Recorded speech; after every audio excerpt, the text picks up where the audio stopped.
पनौती बहू। किसी की वजह से अगर कोई काम रुकता ही चला जाता है तो लोग उसे पनौती कहने लगते हैं। अरे आज हम लोगों की जूस की फैक्ट्री का माल ट्रक में लद कर शहर जा रहा है। डिलीवरी होते ही पेमेंट भी आ जाएगी। लाखों रुपए का माल है। लेकिन थोड़ी ही देर में रितु का पति दौड़ता हुआ आता है। पिताजी, पिताजी, वो जूस से भरा ट्रक पलट गया। सारा जूस पास की नाली में बह गया। हे भगवान, तेरी शादी के बाद ये पहली बार ऐसा हुआ है। मैं तो बोल ही रहा था कि इस लड़की की कुंडली बनवा लो। देखा, आए दिन नुकसान। बेचारी रितु पर्दे के पीछे से ससुर की बात सुन रही थी, लेकिन करती भी तो क्या, कहती भी तो क्या। अरे रितु, क्यों उदास होती हो? मुझे भरोसा है तुम ही मेरे घर की लक्ष्मी हो। आई आई आई आई आई आई! अरे मेरे पैर में चोट लग गई है रितु, जरा चल डॉक्टर को दिखाते हैं। रितु सास के साथ डॉक्टर के घर जा ही रही होती है कि उसका पैर फंस जाता है और वो सास पर गिर जाती है। हाय रे, पहले से पैर टूटा था, अब ऊपर से मेरे ऊपर गिर गई। हे भगवान, उठा ले मुझे भगवान। अये, अये, अये, कोई उठाओ तो मुझे।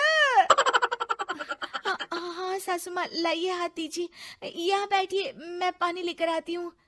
अरे अब तो डॉक्टर भी चला गया होगा। अरे इस लड़की के कारण पता नहीं मैं अपने पैरों पर खड़ी भी हो पाऊंगी कि नहीं। माँ, बहुत घबराहट हो रही है। कल मेरी अपनी खुद की फैक्ट्री शुरू होने वाली है। पता नहीं कैसा रहेगा मेरे लिए बिजनेस। अरे क्यों नहीं बेटा, अच्छा होगा। इतनी लगन और मेहनत जो की है तूने, बस तेरी बीवी का मनहूस साया ना पड़े। अरे जब से आई है कुछ ना कुछ मनहूस होता ही चला जा रहा है। कैसी बात कर रही हो माँ? एक तो वो अपना घर परिवार छोड़कर हमारे लिए यहाँ आई है, और तुम हो कि... दिन बीतते हैं और एक दिन। निकल इस घर से, मैं कहती हूँ निकल। जब से यह लड़की मेरे घर की बहू बनी है, हर जगह घाटा, हर जगह नुकसान। कभी सास का पैर टूट रहा है तो कभी जूस का ट्रक ही गिर जा रहा है। अरे अब तो हद ही हो गई। मेरे बेटे का इतना भारी एक्सीडेंट कि वो कोमा में चला गया। वो तो शुक्र है कि जान बच गई। नहीं नहीं, हम ऐसी लड़की को अपने घर में रख ही नहीं सकते। अब तो रितु को भी लगने लगता है कि वो मनहूस है। वो चुपचाप घर छोड़कर निकल जाती है। चलते चलते रितु एक जंगल में झोपड़ी में पहुंच जाती है, जहां एक साधु तपस्या कर रहे होते हैं। आ गए बेटी, क्यों परेशान होती है? ये तो जीवन का नियम है। इंसान हमेशा नकारात्मक चीजों को ही सुनता, देखता और समझता है। किसी की अच्छाई उसे नजर ही नहीं आती।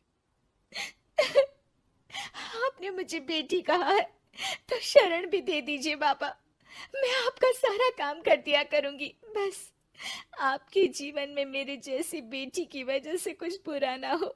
साधु आंख बंद करके मुस्कुराता है और रितु उनके घर की बेटी बन जाती है। पिताजी, भोजन तैयार है, आकर खा लीजिए। बेटा, जो भोजन तूने बनाया है उसमें सांप का जहर है। वो खाकर मैं मर सकता हूँ। नहीं नहीं पिताजी, खाना तो मैंने अपनी आंखों के सामने बनाया है, यहाँ तो कोई सांप आया ही नहीं। ठीक है, फिर ला मैं खा लेता हूँ। साधु खाना खाने जाता ही है कि खाना रितु के हाथ से गिर जाता है और वो खाना बिल्ली खा जाती है। बिल्ली उस खाने को खाती ही मर जाती है। नहीं पिताजी, मैंने खाने में जहर नहीं मिलाया। मुझे इस बात का पता नहीं पिताजी। मैं ये बात जानता हूँ। खाने में जहर का मिलना और इस खाने का गिरना, ये तो पहले से ही तय था। इसमें तुमने कुछ नहीं किया है बेटी। रितु समझ नहीं पाती कि क्या हो रहा है।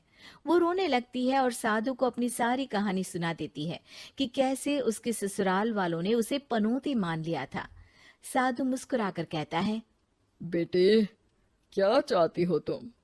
क्या तुम जीवन भर यहाँ रहना चाहती हो या फिर अपने ससुराल जाना चाहती हो? पिताजी, मैं ससुराल जाना चाहती हूँ क्योंकि वहां मेरी जरूरत है। मैं चाहती हूँ कि मेरे ससुराल वाले मुझे पनौती यानी कि मनहूस ना समझे। उन लोगों को पता चले कि मैं उन लोगों का भला ही चाहती हूँ। ठीक है बेटा, ऐसा ही होगा। तो कल मेरे साथ चलना। दोनों अगले दिन रितु के ससुराल जाते हैं, जहाँ साधु के साथ रितु को देखकर सास कहती है, अरे वाह रे करम चली, हम लोगों के घर में तूफान लाकर चैन ना मिला तुझे। जब जादू टोटका करने के लिए ये बाबा बाबा बुलाकर किसी को लेकर आई है। नाना माँ जी, ये तो मेरे धर्म के पिताजी हैं। मुझे ससुराल वापस छोड़ने आए हैं। ये तो बस पिता का धर्म निभा रहे हैं। इन्हें कुछ मत कहिए। वाह जी वाह, 4 महीने बाद आज ही अपने पैरों पर खड़ा हुआ हूँ और ये मनहूस फिर से आ गई। इस बार क्या जान लेके जाएगी? अरे मेरी भी सिर्फ टांग में फ्रैक्चर था, अब ये आ गई है तो पक्का टांग काटनी ही पड़ेगी। हे भगवान, पिछली बार तो जूस का पूरा ट्रक ही पलट गया था, इस बार तो पक्का फैक्ट्री में ताला ही लग जाएगा। रितु के नए साधु पिता सबकी बात गौर से सुन रहे थे। फिर वो बोल पड़ते हैं, मैं आप लोगों को कुछ दिखाना चाहता हूँ। वो साथ में गोला लाए थे। उस गोला में वो सबको कुछ दिखाते हैं। वो दिन दिखाते हैं जब जूस से भरा ट्रक गिरता है। पास के कुछ जानवर उस गिरे जूस को पीते हैं और वहीं मर जाते हैं। देखो, इस जूस में तुम्हारे फैक्ट्री के मैनेजर ने जहर डाला था। अच्छा हुआ वो ट्रक गिरा, वरना पूरा परिवार जीवन भर के लिए जेल में होता। हे भगवान, तब तो न जाने कितने लोगों की मौत हो जाती इस जूस को पीकर। शुक्र है भगवान का, अनहोनी से बचा लिया। फिर वो दिन देखते हैं जब पति का एक्सीडेंट हुआ था, लेकिन रितु के करवा चौथ के व्रत के कारण वो बच जाता है, वरना तो मृत्यु निश्चित थी। सभी रितु की तरफ देखते हैं। बाबा, मैं तो मनहूस नहीं हूँ। शुक्रिया बाबा, मेरे मन में जीवन भर का बोझ रहता कि मैं इन लोगों के दुख का कारण तो नहीं। नहीं नहीं बेटा, मनहूस तो ईश्वर किसी को नहीं बनाता। हर चीज का एक वक्त होता है और जो होना है वो तो होता ही है। मुझे माफ कर दे बहू, तू तो इस घर की लक्ष्मी है, रक्षक भी है। हम लोगों को माफ कर दे बेटा। रितु को ससुराल में छोड़ बाबा वापस चले जाते